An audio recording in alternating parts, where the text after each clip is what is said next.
to do an unboxing of my Cloth and Paper subscription box. So not a just general order. I do subscribe to her sub boxes. Maybe guess the number of subscription boxes that I have because I have lots of sizes of planners and I want options, and I told myself I'd get it down one this year, but maybe I not, maybe I won't, we'll see. So this box, let's see, maybe many of you are also getting it in the mail. It says there's luxury and simplicity. The box definitely looks rebranded. I don't know if there was something that was supposed to be in here.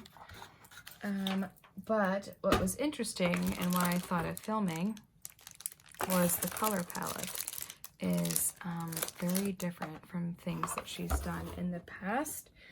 I love her. I think she's great. I think she's an amazing entrepreneur. Her and her husband are adorable.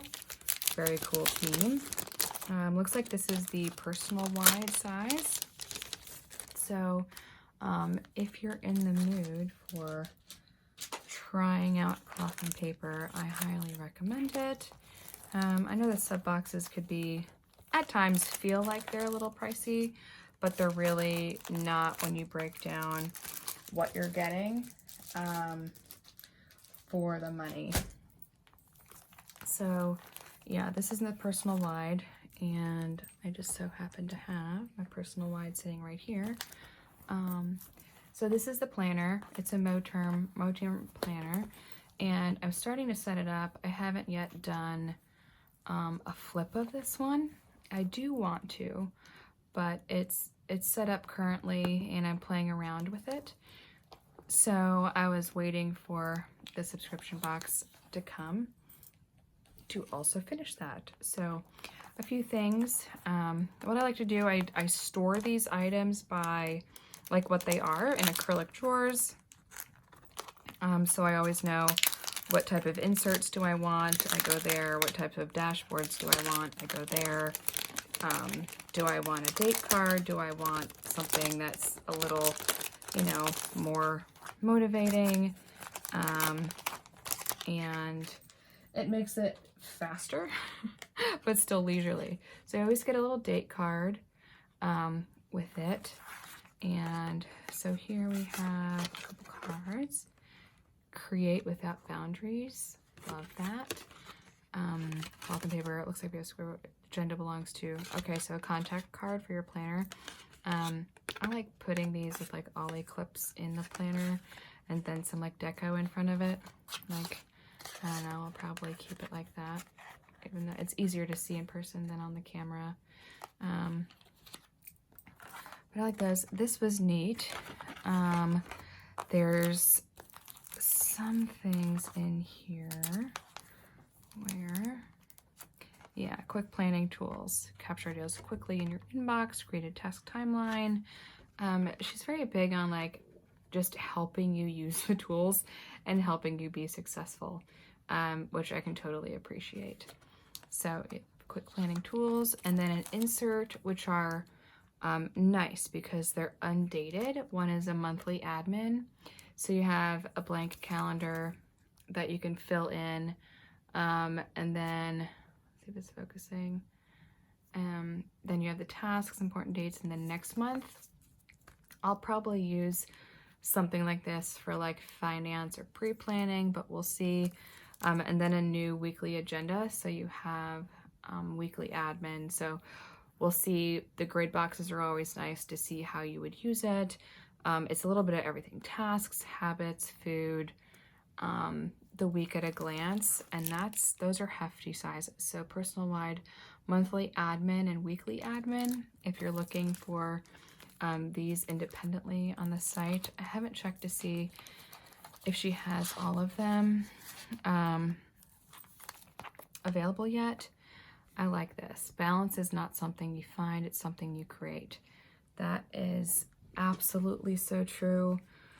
This is something I'm personally trying to find balance with and struggling with.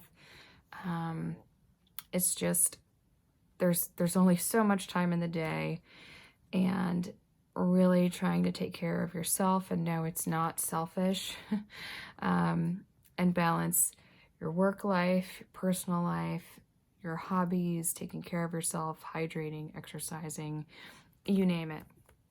And it really is. There was a phrase long back where I heard someone say, it's not that I don't have the time, it's I didn't make the time. And I think once you grapple with that recognition and that awareness, you're on a totally different level. So I really, really like this. We'll see how this looks in the planner. And when I do my planner flip, I'm sure you'll see this. I like this dashboard also. These are really nice for those clear inbox overlays that you can put over that, just to clay or paint swatch. And in the video, it looks a little more tan, but it's really this gold kind of mustard color. And you get that with the sticky notes as well. I use these constantly, so I totally appreciate them. Looks like the new colors are Tuscany and Cafe Noir. They're matte sticky notes. I really like that color palette. It just seems so classy. If you have white ink, you could probably write on these. I don't use white ink. It bugs me.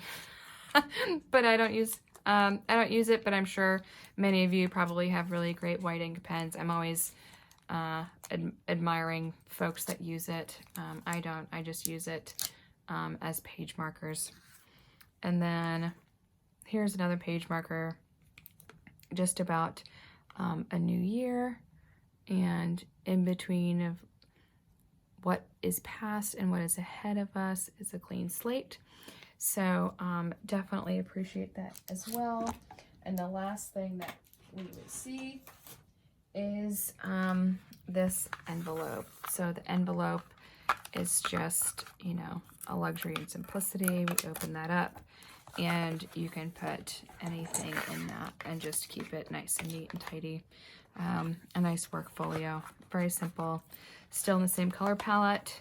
And I don't know, maybe you can store all your other size inserts in here and keep them nice and tidy, or whatever it is. Maybe it's a work document or notes or a notebook, and that's it. So we'll just go ahead and store it in there and leave off for now. So I hope you enjoyed the Cloth and Paper subscription box unboxing. If you have any questions, please leave them below and I will be happy to answer them. So appreciate all of you for joining and your time, and thanks again. See you soon.